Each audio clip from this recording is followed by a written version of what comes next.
வணக்கம்ப்பா.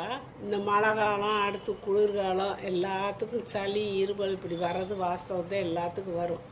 இதுக்கு நீர்ச்சத்து காய்கறிகள், இந்த வெள்ளரிக்காய், பீக்கங்காய், அப்புறம் தர்பூசணி, இப்படி காய்கறிகள்லாம் சாப்பிடக்கூடாதுப்பா. அதை ஒதுக்கிடணும். நீர்ச்சத்து காய்கறிகள் இந்த மழை காலத்தில் சாப்பிடாதீங்க, ஒதுக்கிடுங்க.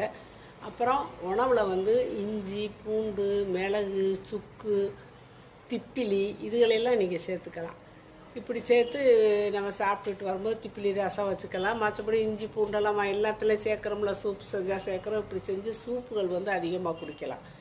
அப்புறம் தொண்டை புண்ணு வந்துருச்சா, திப்பிலியை அரைச்சி பொடி பண்ணி வச்சுக்கிட்டு ஒரே 2 சிட்டியை மட்டும் எடுத்து தேன் கலந்து லேசாக சப்பி காலையிலையும் சாயந்தரமும் சாப்பிடணும்.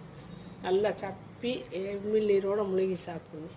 அப்புறம் தொண்டை புண்ணு, அந்த தொண்டை புண்ணு ஆடுறதுக்கு மஞ்சள் நீட்டு மஞ்சளை நம்ம வீட்டில் அரைச்சது, கடையில் வாங்கினது கிடையாது.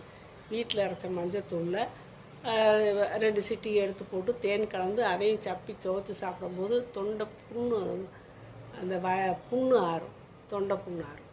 அப்புறம் மூக்கு அடப்பு, சளி பிடிச்ச மூக்கு அடப்பு இருக்கும். அந்த நேரத்தில் நீட்டு மஞ்சள் இருக்கு இல்லையா, வரலி மஞ்சள், அந்த மஞ்சளை அந்த நுனியை லேசாக நல்லெண்ணெயில் நனைச்சிக்கிட்டு தீவத்தில் காட்டி அது நல்லா எரியும் போது ஊதுறோம்னா புகை வரும். அதை அந்த 2 மூக்களையும் வச்சு அப்படியே காட்டினோம்னா அந்த மூக்கடப்பில் இருக்க அந்த கிருமிகள்லாம் அழிஞ்சு மூக்கடப்பும் உங்களுக்கு சரியாயிடும்.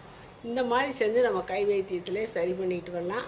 மற்றபடி அது அசால்ட்டாக விட்டோம்னாத்தான் காய்ச்சல், பெரிய பெரிய பிரச்சனைகள்லாம் வர்றது. அதனால் இந்த முறையை பயன்படுத்துங்க, பாதுகாப்பாக இருங்க.